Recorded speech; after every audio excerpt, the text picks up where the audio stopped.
கோயம்புத்தூர்ல நிலை தடுமாறி எதிரே வந்த வண்டி மீது மோதி மன்னிப்பு கேட்ட கல்லூரி மாணவிய இளைஞர் ஒருவர் துரத்திட்டு போய் முத்தம் கொடுத்த சம்பவம் பரபரப்பை ஏற்படுத்தியிருக்கு. கோவையை சேர்ந்த 20 வயது இளம்பெண் கல்லூரியில படிக்கிறாங்க. அவங்க தன்னுடைய ஸ்கூட்டர்ல போயிட்டு இருக்கப்போ பாலக்காடு மெயின் ரோடு குனியமுத்தூர் அருகே சாலை குண்டம் குழியுமா இருந்திருக்கு.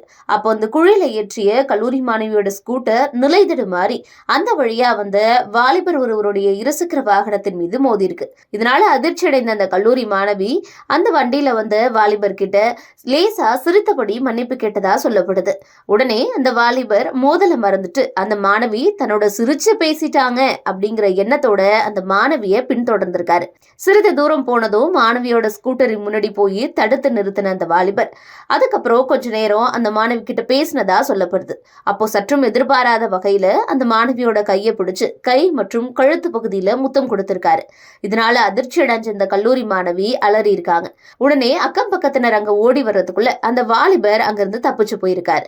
இது குறித்து அந்த மாணவி குனியமுத்தூர் காவல் நிலையத்துல புகார் கொடுத்திருக்காங்க. அதன் பேர்ல காவல்துறையினர் வழக்கு பதிவு பண்ணி விசாரணையை மேற்கொண்டிருக்காங்க. அதுல மாணவிக்கு முத்தம் கொடுத்தது கோவை புதூர் சக்தி விநாயகர் கோயில் தெருவை சேர்ந்த முகமது ஷெரீப்ங்கிறதும் அவருக்கு ஏற்கனவே திருமணமாகி ஒரு மகன் இருக்கிறதும் தெரிய வந்திருக்கு. தொடர்ந்து அவர்கிட்ட நடத்தப்பட்ட விசாரணையில அந்த மாணவி சம்பவம் நடந்தப்போ சிரிச்சபடி பேசினதால அதை தவறா எடுத்துக்கிட்டு அதை தவறா புரிஞ்சுக்கிட்டு அவங்களை பின்தொடர்ந்து போய் பேசி முத்தமிட்டது தெரிய வந்திருக்கு. இதையடுத்து போலீசார் முகமது ஷெரீஃபை கைது பண்ணி நீதிமன்றத்தில் ஆஜர்படுத்தி கோவை மத்திய சிறையில அடைச்சிருக்காங்க.